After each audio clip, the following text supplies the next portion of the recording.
Okay, we're going to do a little case report here. This is a 51-year-old female marathon runner. She had a history of a right posterior tibialis partial tendon tear that she sustained during last year's Boston Marathon, last year being 2014, last April. Anyway, the pain has significantly decreased, but she wants to be able to get back to fast running, and I do mean fast. Her half marathon time is right around 1:22, which turns out to be about a 6:15-minute mile. So she wants to be able to get up to that again, but is a little hesitant, especially when knowing that she has to go on something that was partially torn, and she wasn't sure why. So we brought her in the lab, and based on all four myometric systems, here on the left here we've got the myomuscle looking at the right and left glute max and the right and left soleus, using the myovideo with the 100 frame per second grayscale cameras and the Logitech HD high definition cameras in the sagittal and frontal planes. So this is just an overview here. We also looked at, after her injury, she had also received a pair of orthotics, and that's going to play a role in this case study as well. So that's just a quick overview. We're going to go on to the next slide here.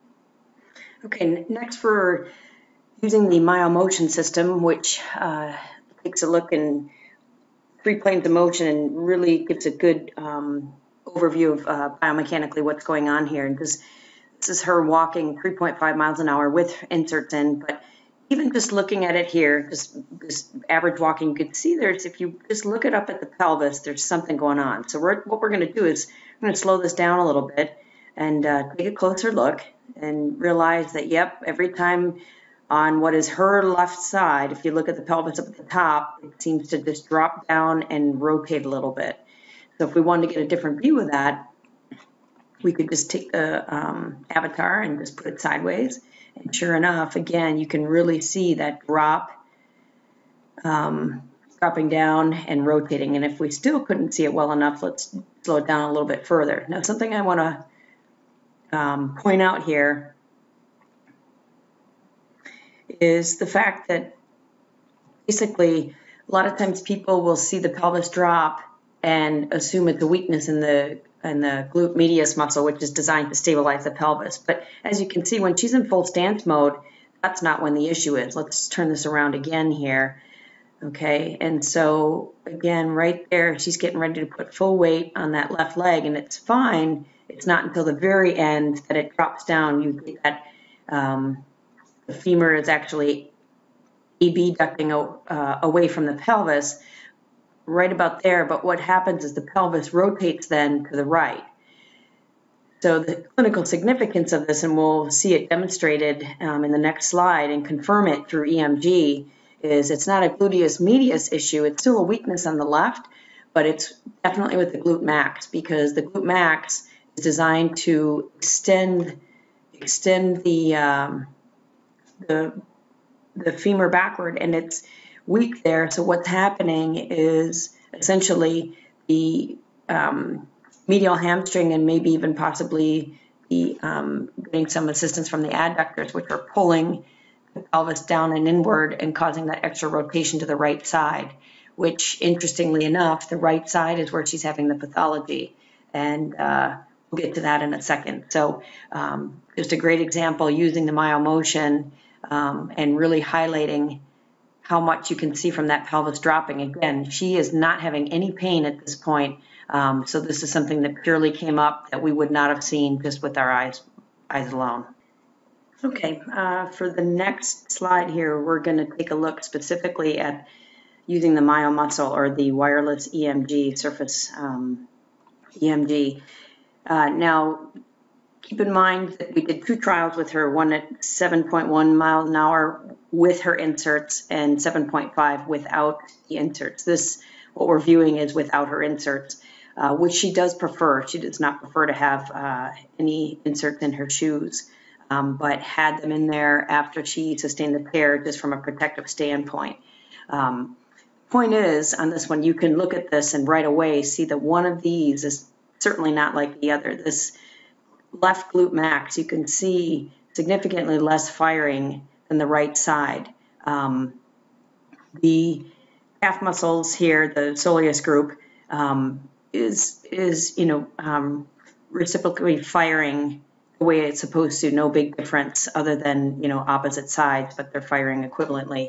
But definitely all across the board here, that reduction on the left side, which makes sense with the avatar that we just saw in the previous slide with the myomotion. Over here, we can slow this down a little bit here. This is our myopressure. So this is basically, this is an instrumented treadmill. So that way it picks up the ground reaction force, and we're able to take a look at that. And it's kind of cool how it basically shows where she's hitting, how hard she's hitting, where the pressure distribution is throughout her stride. So we're going to take a look at that slide actually next and kind of summarize this here.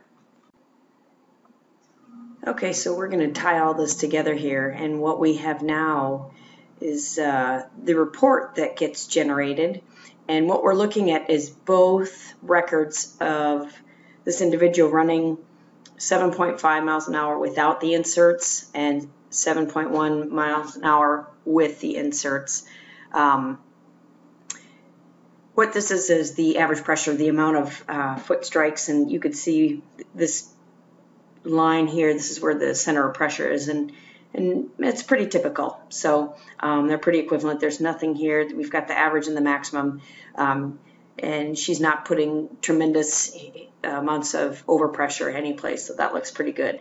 The next column down, the center of pressure diagram. So what we're looking at here is we're going to focus on this group of red lines and this group of green lines. These are both the left and the right leg respectively for the 7.5 without inserts. And so what these lines represent is each step that she took within the measurement that we made. And so it just diagrams basically where her foot is striking. Black line is for the left and right respectively for 7.1. So the interesting thing about this is both on the right hand side, she has kind of a lateral flare. Now, we know that just in normal biomechanics, the foot tends to hit on the outside and it has to roll inward. But because of that extra rotation that we saw in the pelvis, she really has a little bit extra flare on the right side more than the left, which is significant for the, if you think about it biomechanically, if she's putting extra pressure coming down on this right side here, that biomechanically sets her up for failure for that posterior tibialis tendon. So again, everything is just kind of coming together. And these two butterfly graphs in the middle, what we're looking at, I tend to look on the insides. It's just a little bit easier to focus on these triangles here. What this is a representation of her center of pressure, and this just goes to show what happens from heel to toe and then from the crossover. And you can see this uneven distribution, and it's a little bit sloppier without the insert than with. But again, somebody would say, well, does that mean that you have to run in inserts for the rest of your life?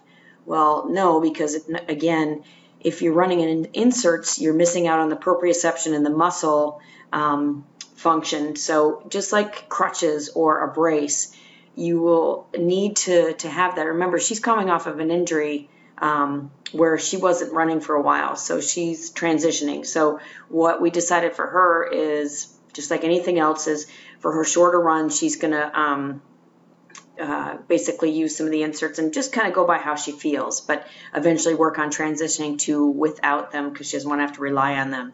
They are not preventing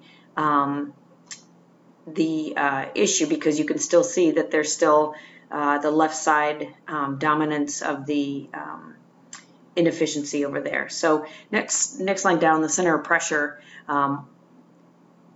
just quickly, the colored segments are the 7.5 without the inserts, and all this means is that you can see consistently she's on the left side a little bit longer than the right, and that has to do with that side being a little bit weaker. She's going to be on there a little bit longer. Coming down again, looking at some gait phase parameters.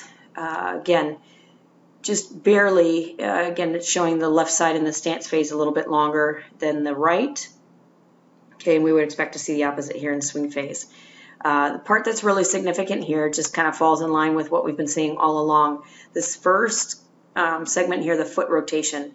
Foot rotation, what that's describing is, so if we had a vertical line going up and down for the direction that she's going in, so she's going in a sagittal direction, what these numbers represent is the amount of degree away, the amount of rotation away from that center line. So sure enough, this right side, both with and without the insert, she's rotated more so to the right. Again, that's what we saw with the pelvis with the skeletal avatar. So again, no matter what we did to her right, if she was doing calf raises, if we were doing scraping, A-stim, anything like that to the right side, the issue primarily, as we found, was her left glute is not firing, and so she's not symmetrical. Going down a little bit further here for her gait time parameters, something else that's really cool is, well, I'm not a math person, so I don't have to do the math anymore. I get to be lazy, and instead of having to multiply and figure out the cadence, it's right there for me. So knowing that we want to target somewhere around 180, she's right at 182 and 183, with the difference in the inserts and without the inserts. So the take-home message here is this: is that